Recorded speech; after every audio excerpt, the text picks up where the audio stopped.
So we'll have a look at doing equilibrium on two-dimensional objects. We've been doing them on beams so far, primarily. So let's just start applying this idea to different situations.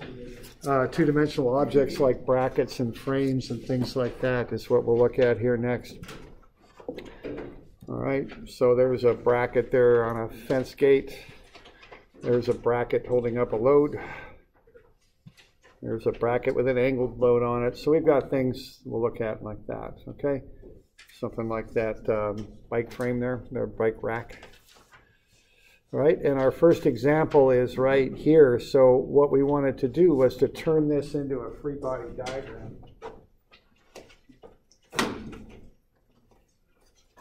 And as I was mentioning, we don't want to think too much when we're doing free body diagrams. What we want to do is just to focus on each individual support and think about the motion it constrains, prevents. Okay, so find the motion that each support prevents. To prevent a motion, it has to exert a force of some type, or maybe a couple. So in this example here, you've got the pin joint there on the left. And that's the standard symbol there for a pin joint, a triangle that has kind of a hatching where it's attached and then a little pin at the end. That prevents motion left, right, and up, down. So that leads to reactions left, right, and up, down. Okay, so REX and REY. Then there's a roller. The roller's on a ramp, so the force would be normal to the ramp. So if the ramp is at 60 degrees, then the force is at 30 degrees. All right? So that's how we're coming up with the free body diagram for that bracket. We also put the weight of the bracket at its center of gravity, which you'll notice is not on the object at all. It's kind of in that empty space in the corner there. All right. So we doing all right with that? Questions? Okay. All right. All right, now a couple other little things with this. One is that force there, these ramp forces, if you really start thinking about them, you might get a little bit concerned about the dimensioning on them. However, you don't really need to be. What I mean by that is if you got a roller, you actually, you know, if the force is applied right here, you would actually have to do some trig and figure out where that force is applied so that you can add it to these dimensions. Normally, brackets are dimensions to the centers of rollers and things like that. However, it's not a big deal, as it turns out, because if you're on a ramp, the ramp makes a tangent to the circle. The force is normal to the ramp. So you have a force at a point of contact on a circle that's perpendicular to the tangent, and that's been proved that that always is directed through the center of the circle. So these ramp forces here on rollers can be applied right at the pin on the roller, which is normally the point you dimension. So that makes that a little easier. Okay, we don't need to worry about that. All right. So we good with that so far? Free body diagram and all that? Okay. All right, now a couple other things on this. You know, we want to figure out an equation we can start with. And then also I have this note regarding the difference between what's happening there. Notice the difference between pin joint A that has two independent unknowns, REX and REY, and roller B, which has one unknown with two components. All right, so that would be cosine 30 RB and sine 30 RB for those two components of RB. And that's how I would express that. In the past, I've seen people do it like this, or they call it cosine 30 and then put RBX. That's not correct. You don't want to do that because that infers that these two things are different variables, which they're not, okay? It's cosine 30 RB and sine 30 RB. The cosine 30 makes that component of RB, RBX. The sine 30 makes that component of RB, RBY. So don't label them separately because that starts leading to confusion. It's one unknown. That's the idea here, but I'm getting across, okay? All right.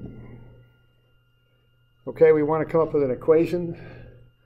I've got four possible equations here. Some of fx, some of fy, some of mb, and some of ma are equal to 0. you'll notice that the one you want to go with is sum of MA. So if you take that moment about a pin joint there, you will have one unknown, which will be RB, and you can solve for it. Okay. So that's how I would approach this thing, would be to start with sum of MA equals 0. Okay. So are we good with all this stuff here so far? We got any questions on anything? We're doing all right. All right. Well, off we go. Well, we got a lot of stuff to do on this moment equation, so we just take them one thing at a time there. We've got the 40 pounds, X force, a Y moment arm of 8 inches. That's going to come around counterclockwise, right? So that gets a positive. And then we've got 20 pounds, and its moment arm is 1.5 inches. And that's going to come around negative clockwise, so that gets a negative. And then we have the two components of RB. Cosine 30, RB is the X component. Sine 30, RB is the Y, because 30 degrees is with the horizontal. Adjacent to that is the X, that's cosine 30. Opposite the 30 degrees is the sine of 30, that's the Y. All right, so we've got those two forces. So we have cosine 30, which is the X component, and then we also have sine 30, which is the Y. All right. So if we look at the X component there, what we've got there is we've got an X component of force, cosine 30 times RB. Okay. And then we've got, with an X component of force, we got a Y moment arm, so that will be 8 inches also. Okay. And then the last one and let's see, that'll come around clockwise again. This is going to start to get kind of crowded in here, but that's negative clockwise.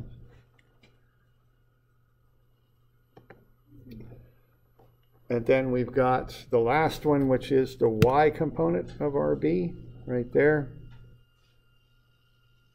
That's a Y component of force. Use an X moment arm of 6 inches. That'll get you that one, okay? That'll come around counterclockwise, so that gets a positive on it.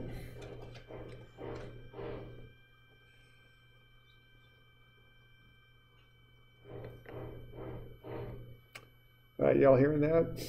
You're going to be hearing more of that this year, okay?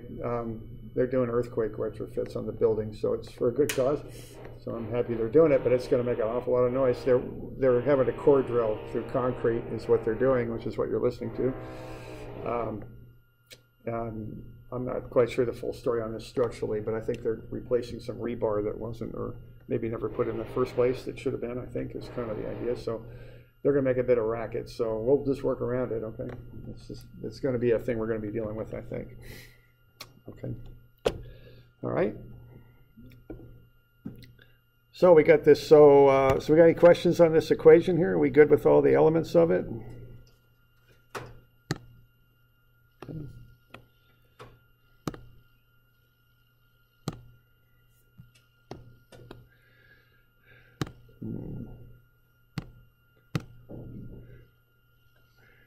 All right, so we just put all that stuff together and come up with that.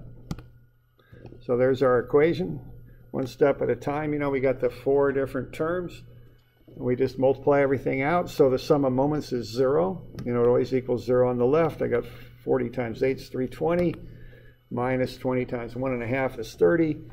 Minus cosine 38 times RB, which is 6.893 RB. That's a negative. And then plus sine 36, which is 3 RB.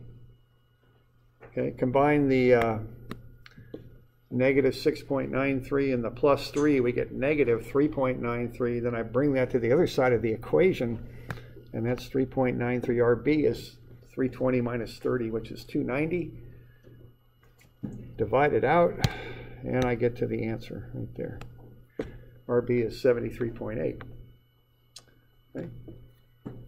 So what I just found with all this stuff that I did, is I found the reaction at B, 73.8.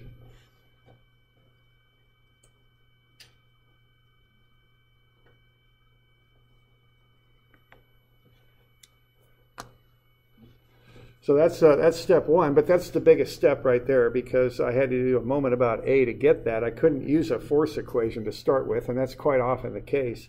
I had to do a moment equation, a bit complicated, 4 terms. I had to do some trigonometry, but now I got the angled force RB, 73.8. And then once I've got that, see, I've got 2 more unknowns, RAX and RAY, and I can just go sum of FX and sum of FY to find them. I don't like to use moment equations unless I have to, and I think it's pretty easy to see why. I mean, they get kind of complicated and messy, and they involve a lot of trigonometry sometimes. So if I don't have to do it, I won't. Now, I had to do it there, so I did it. But now I can just go sum of fx and sum of fy to finish it up to get the last 2 unknowns, because I only have 1 y unknown and 1 x unknown. And that's preferable because they're simpler equations. So we good with that? We got any questions? We good? Okay. Sum of fx is 0, RAX plus 40 minus cosine 30 times what I just found out RB is, which is 73.8. RAX is a positive 23.9, meaning it does act to the right as I assumed. Sum of fy, ray up, 20 down, plus sine 30, 73.8. So I get a negative answer for ray. I assumed it was up. The negative answer means it's not, it's down.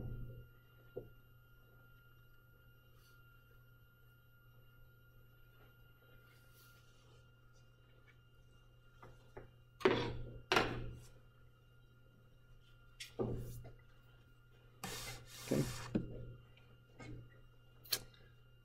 So we good with that?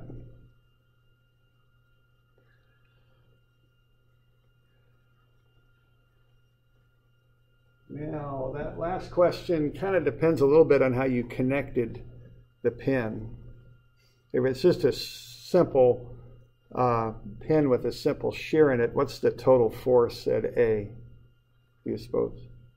You're going to design that pin that's holding the roller in, and let's say we just got a roller and just a pin through a steel frame that connects to it, one pin, one connection from one piece of metal. What would the total force on the pin be? Once you get to that, or you might still be copying stuff down.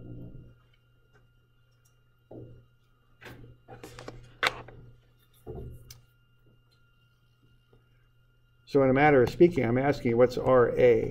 What's the magnitude of the reaction at A? Well, how would you get that?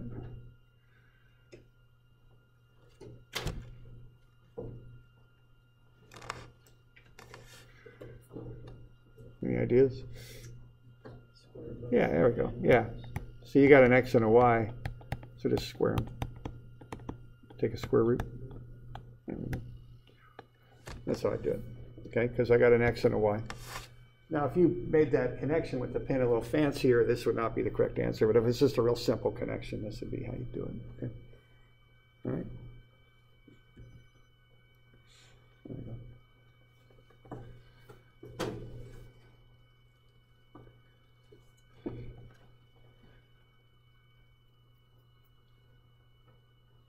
So we're doing all right with that?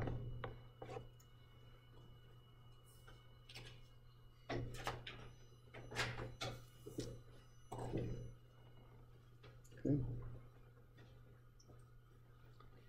So 29.3 pounds total. Just theorem of Pythagoras, because you've got x and y.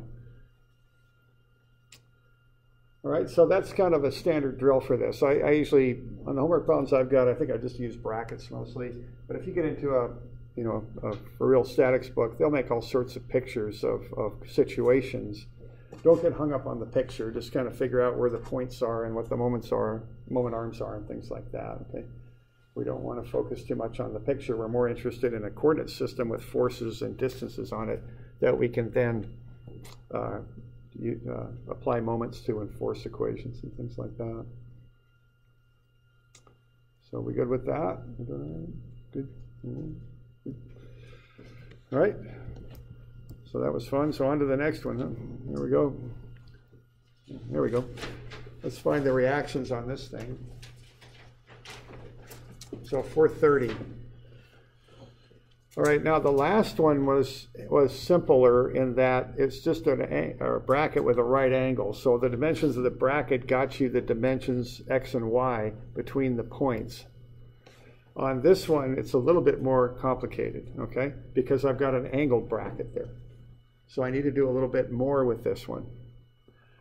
All right, so the first here is to draw a free body diagram. So why don't you just take that and take literally 1 minute and turn it into a free body diagram.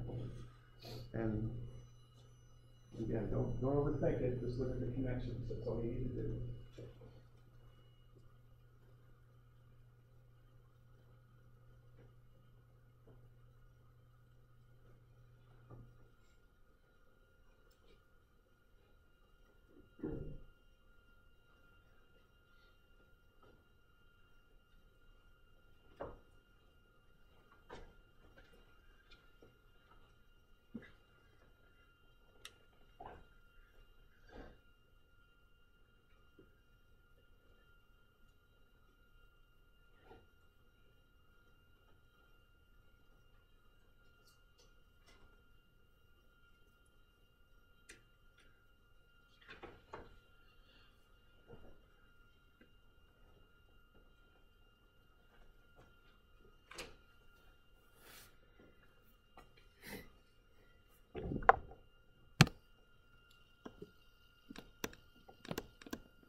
Is that it?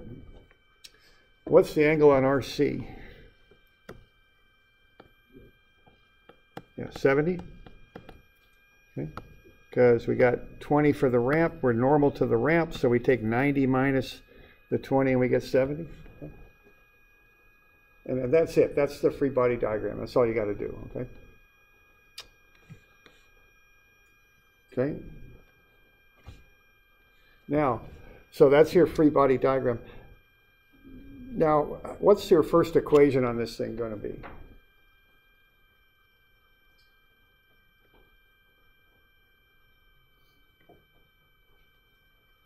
You're going to solve that out. What's the first thing you're going to do for an equation? Yeah, a moment about A, right. Because if you do a moment about, see, you've got a bunch of unknowns there. You got 3 of them. One of them's angled, so you can't really do much with the force equation because you're going to have 2 unknowns. A moment about A will eliminate RAX and RAY from the equation, and so you'll be able to solve RC. So we want to be able to identify that because what we want to do now is to create a set of XY dimensions from A to each one of the forces that are applied. That's really what I want to do. Okay? So again, what I want to know what I'm going to do. I'm going to take a moment about A.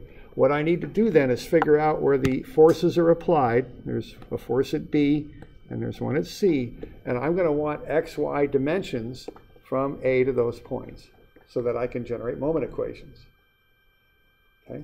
Now, the next way to think about that is really what I want to do is create a coordinate system with the origin at A, and I'm going to want to know what the coordinates are of B and C. That's another way to think about that, okay? Because if I have that, I can get X moment arms and Y moment arms. I can use trig and get those angled forces broken up into X and Y components, and I can combine everything and get the moments I need, okay? And I want to get this idea across because it's important. This is how we do 2D equilibrium. We figure out, we draw a free body diagram, we figure out we're going to take that usually a first moment equation. Then you want to get all those dimensions lined out from that point you're taking moments about to where the forces are at. Okay? And the pictures are going to vary. They're going to be brackets, they're going to be hydraulic jacks, they're going to be cars, they're going to be airplanes, they're going to be spaceships, they're going to be boats, they're going to be whatever the heck the pictures are. Okay? It doesn't matter. I don't care, That makes no difference. What I want is we're going to take moments about, and I want dimensions. That's what I want, okay? If you can do that, you can solve them, but you got to do this step first. And again, I would strongly advise you don't connect this and doing the moment equation at once because you'll make more errors. And do the dimensions first, then do the moment equations. For me, it just works better, okay? So start with sum of moments about A equals 0, create a set of dimensions that connect each of the applied forces and reactions to A. Okay, that's what I want to do. Now in this case, that's not, we don't have to do too much to get that done. I've got a y dimension from A down to B, so that's easy enough, 3 centimeters. But I've got an angled line there from B to C, so what I'm going to want to do with that is get that broken up into an x and a y component, right? Okay. Now that's not going to be too bad there because I know it's a 30-degree angle and I got the length of the thing, so I'll do a little bit of trig there and get that broken out, see?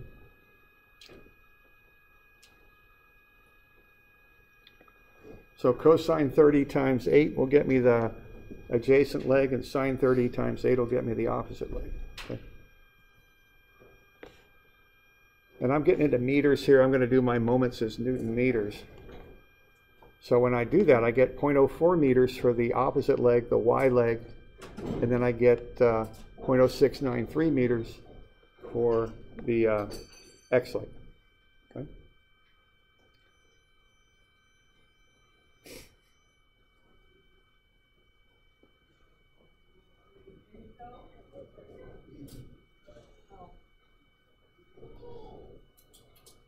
So we're doing all right with that?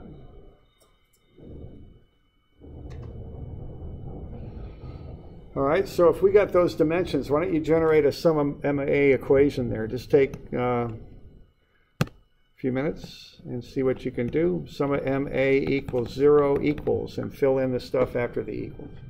What's the moment equation going to be? So we good with those dimensions? Do we got any questions on what we're doing there? Okay.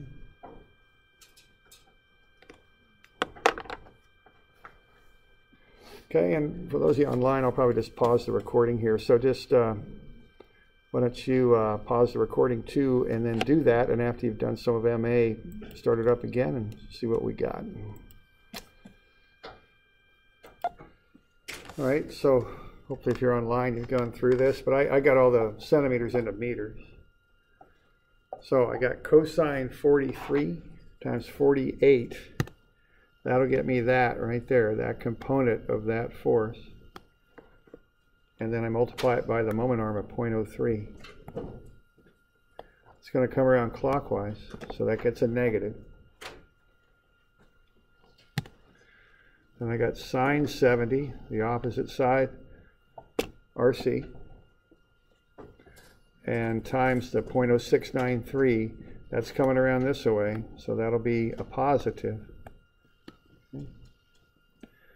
And then I've also got the cosine. Cosine 70 of RC. And that's coming this way. Okay, and I'll take the 0.03 and the 0.04 and add them together and get 0.07. And that's coming around that way there. Okay, so that's like that. All right. So those are my three terms.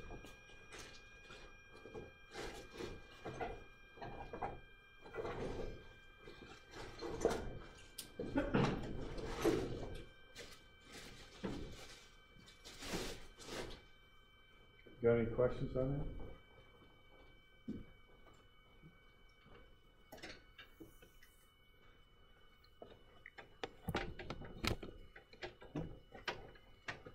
So that's how we generate those moment equations, right?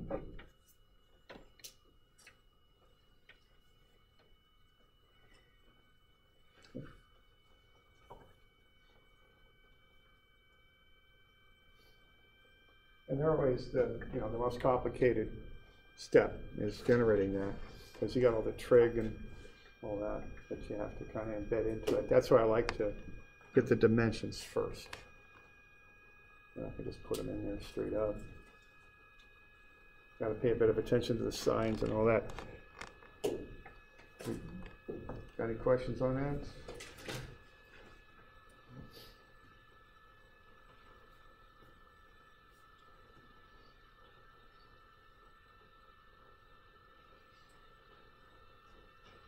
Yeah, question there. On the last part, there was a 0.47.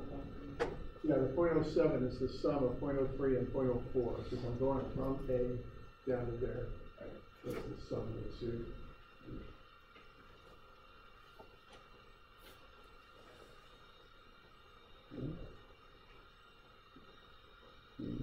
Other questions?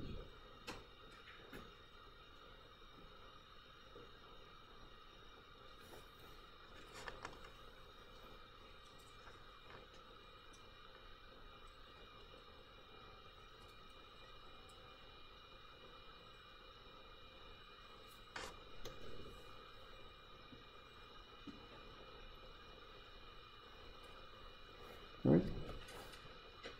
So that's the drill on that. That's how that goes, okay? Start with that. You've got the angled force. The last two unknowns are REY and REX. So just use force equations because they're just simpler. And that'll get you the last two, the two reactions at the pin. Okay, we're good?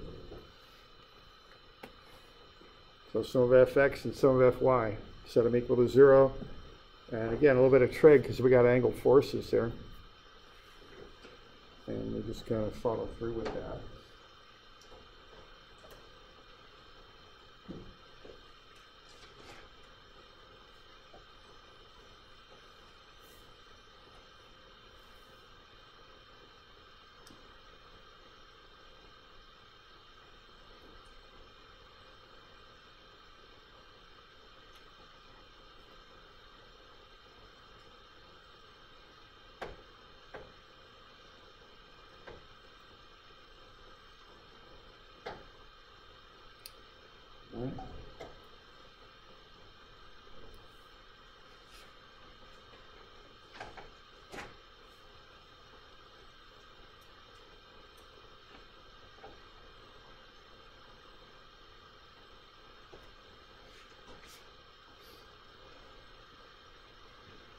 So we got REX to the right, minus cosine 43 times 48 to the left.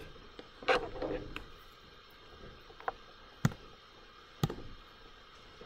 that one.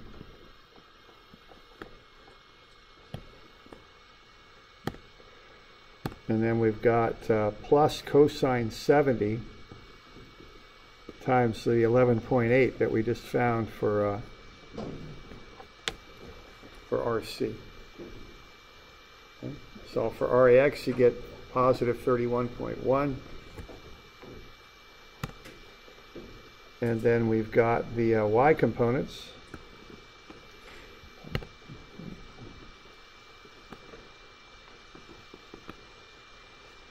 So we got REY up minus sine 43.48 down, and then plus sine 70.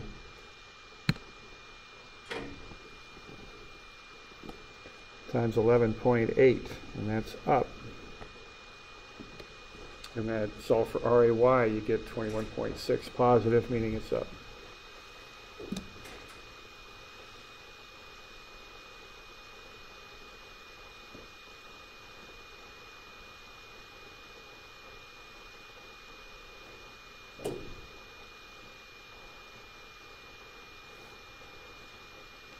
So we good with that?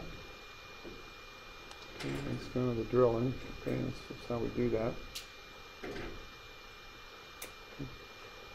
So the first thing we look at is like flat beams and things. Then we look at angled brackets. Okay. Then we'll look at a couple other things that can come up on this stuff. Okay. We good?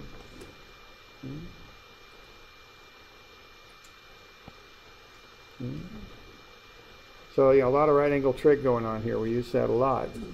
Okay. All right. Let's start with this one here. This is 350. We're going to do this two different ways. So see if you can leave some room on the page to do it those two different ways. This is 430.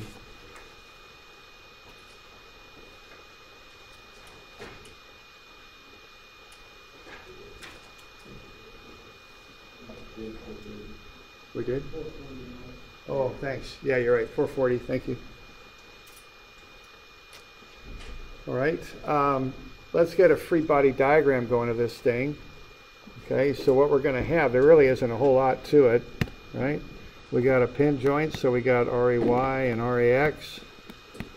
what's driving this thing is the weight. Now that acts at the center of gravity, which I think I don't have on this sketch, but you've got it, right? Where it is? Yeah, 1.2 meters up. Okay, and that's 240 newtons.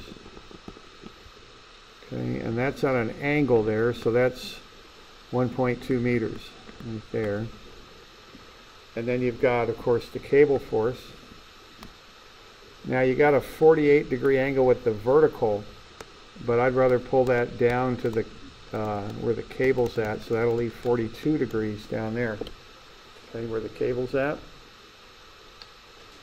So that's the angle with the horizontal of that cable as it pulls up at B. Okay. So what we know here is we know that this dimension measured on the angle is 1.2 meters. And then we know the total length is 3 meters. So given that, why don't you find those 3 green dimensions? The total length of the bar is 3 meters. It's 1.2 meters measured along the center line of the bar from A to where the center of gravity, where that load's applied. So what, this last bit up here would be 1.8, wouldn't it? And it's 3 meters total. And you know that you have a 20-degree angle on the bar. So what are those 3 green dimensions? We're going to need those.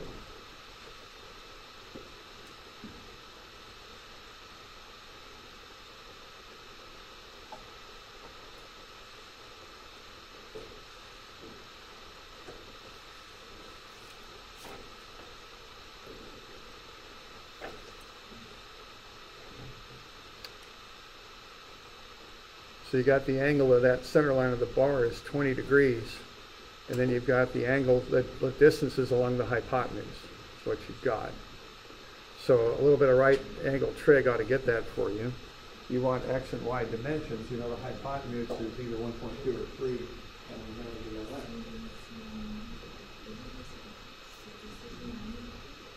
No, it's just a, oh, look to the right. On your right hand, see that 20-degree angle? Yes. That's 20. Yes.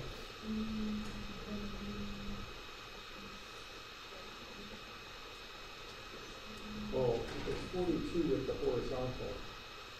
So that angle, you're right, that's actually what, is it 62 or something? Yeah, but it's 42 with the horizontal. See that line I've got? You know, we have to distinguish there.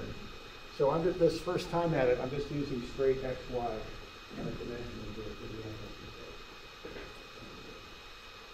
And that's kind of the default approach to use x and y angles and dimensions. Now there's other ways to do it that might, where that 62 will probably be important, but for starters, let's just go straight x, y.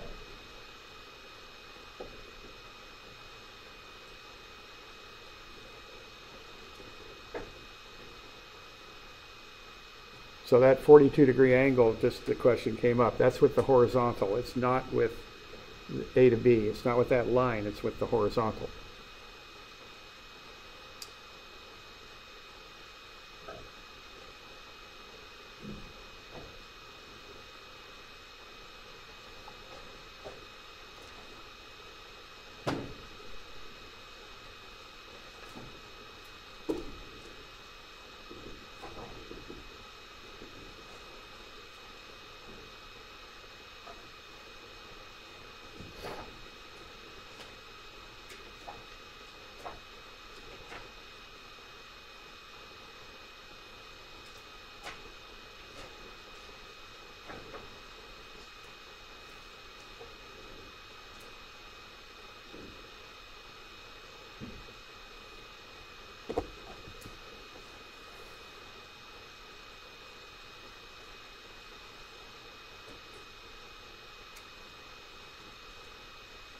You'll get into those dimensions okay?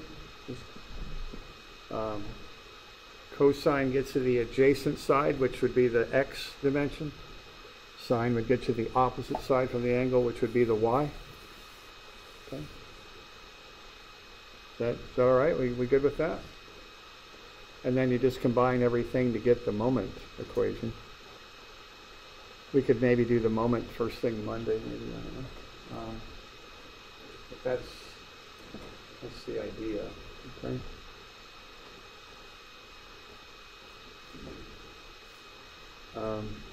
We got any questions on that? Okay.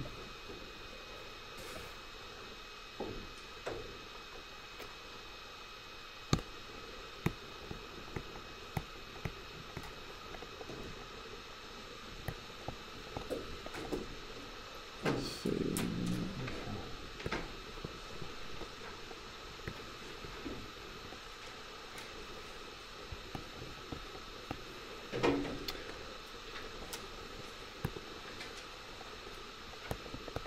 Okay, now this is another one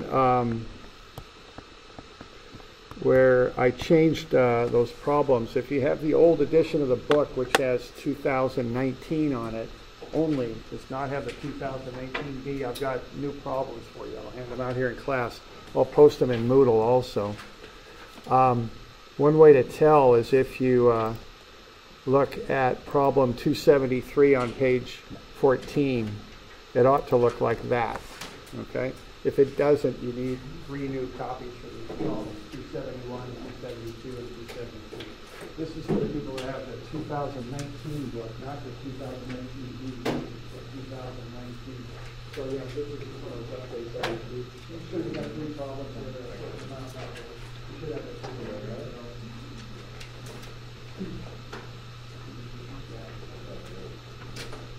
If you have the older edition, it just says 2019 on it, when you see these products.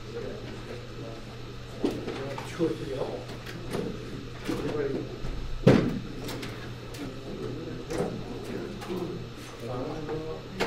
Anybody else?